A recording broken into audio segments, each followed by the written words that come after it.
Beat it, 18, what up? Beat it, 18, what up? Beat it.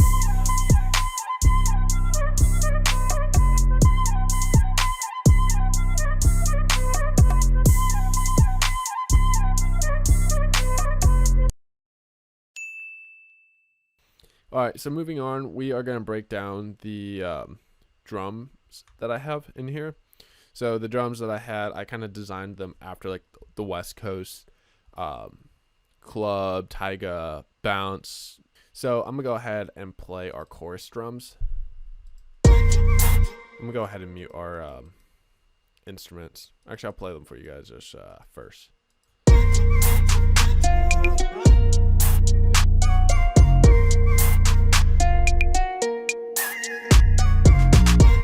So playing them, let's play it without it.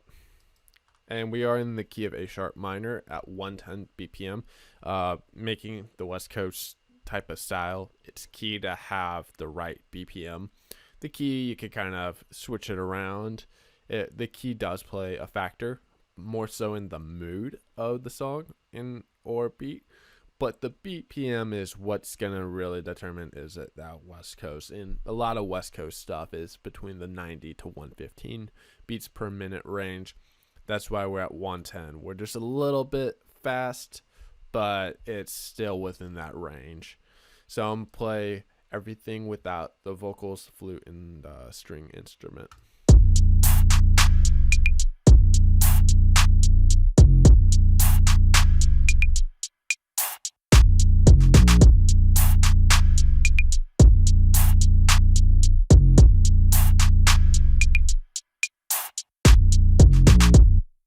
So, as you guys could kind of notice, there was kind of like a groove with that 808.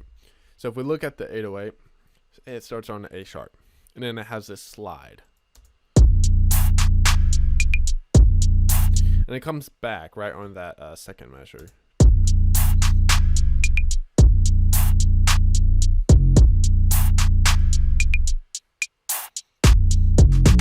And then it right before it goes into the third measure, it pops up to that F and comes back down. And as you guys can see, I'm kind of reflecting a lot of this 808 around the melody of the main melody, the sitar or the string instrument, whatever it is.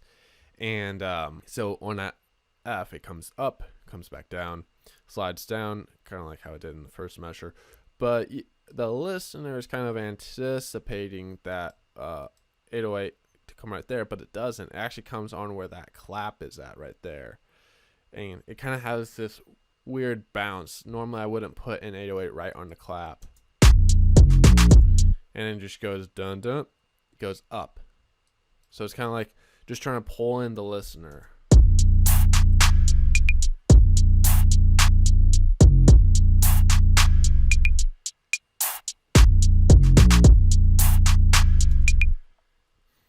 And then we have these claps coming in up here. I'm kind of bouncing around, so I apologize. So in these claps, have these claps rising up in velocity or volume. So this one hits a little bit lighter than this one.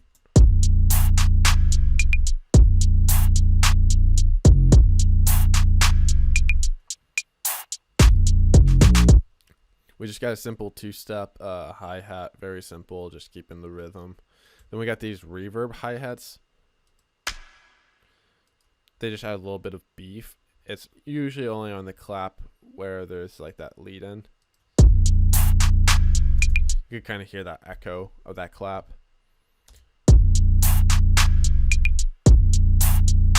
Whereas you don't hear it there. So then over here we got this West Coast type of percussion, clav type of ding. So I'm just doing it, very sparingly. Just two right there, and then one right there, kind of on that offbeat to add to that bounce. Then we got this open hat. If you guys like these drums, be sure to check out the AT SoundKit 5. I'll put the link to the AT SoundKit 5 down in the link below. We have a whole bunch of drum kits over at the Beat It AT website, so I highly suggest you guys to check them out. Almost all my drums are from those kits. And some of these are even from free sample kits that we have. We have free sample kits and drum kits, as well as high quality premium drum kits that you guys can buy. So in here I got this open hat, kind of like this electronic open hat. It's just going every other one on that offbeat.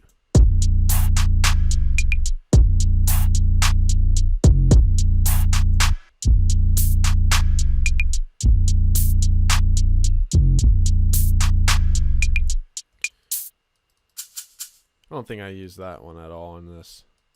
See, I didn't even use these 3 drums.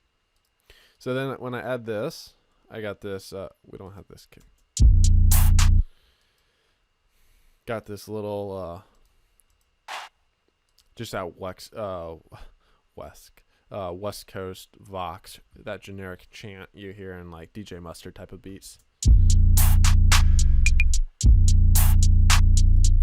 So when I add that kick adds that punch. I only have the kick pretty much wherever the 808 hits, actually. I think that the kick hits at all 808 parts. Yeah. It just doesn't hit on those slides. You see, those are the slides. So the kick is just trying to add that emphasis every time that 808 comes in.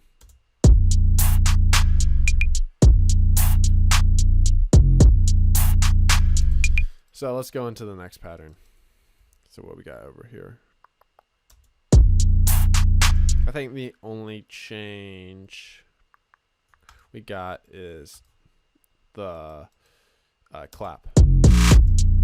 Which, in order to do one of those slides, it's really simple. Just click in a clap. I'm going to do Shift E to pull up the select tool, which is right there. Select it, Alt, and then U. Then you can see it's that one right there. Accept, Shift P to pull up our pencil tool. Right click, and I'm holding the right button on my mouse. I'm going to drag it down like that. So then it'll do the slide. So I'm just going to remove that since we don't need it. I think that's the only change on this one. So we're going to go to this one real quick. What do we got here? So when we get to this section, I added some additional kicks to add more of a bounce to it. I'm just kind of mimicking that pattern over there and just adding a little bit of a bump.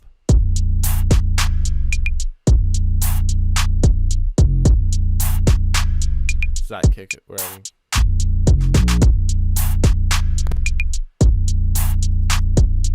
And we're going to go back to that clap. Riser. And then when we continue throughout the song, we pull back a lot of the elements. So the kick is still there. The difference is we got rid of the hi-hat and we got rid of these bouncing claps, as you can see. And as we move from this pattern to this pattern, we don't have those kicks. We have kicks, but we don't have the bounce kick.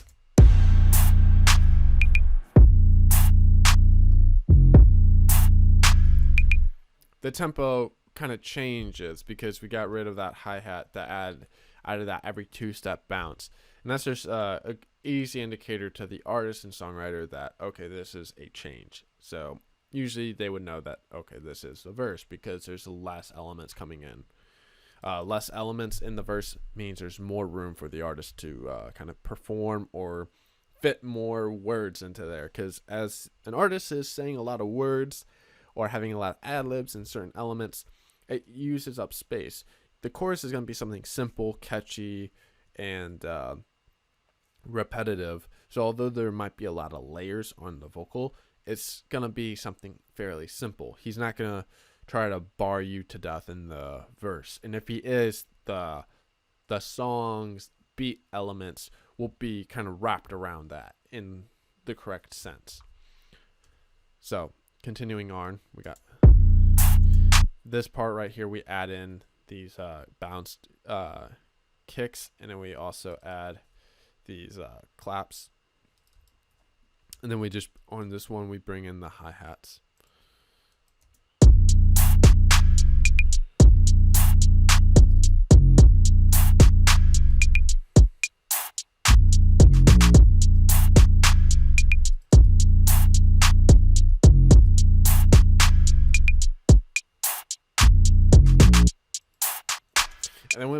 get up to this part, we're coming back into that chorus. So I kind of wanted to pull back the 808s and kicks, so it makes that impact into the chorus bigger. So I just kind of omit those. So that's pretty much it for the drums on this beat. It doesn't really go much further than that. And at the end of the verse, we bring back that clap slide, just because it's an easy transition.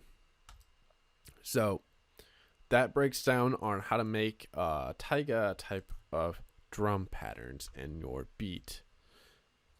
Making Taiga's drum patterns mostly persists on getting the rhythm, the bounce, and staying within that West Coast sound, because that's kind of what Taiga carries on.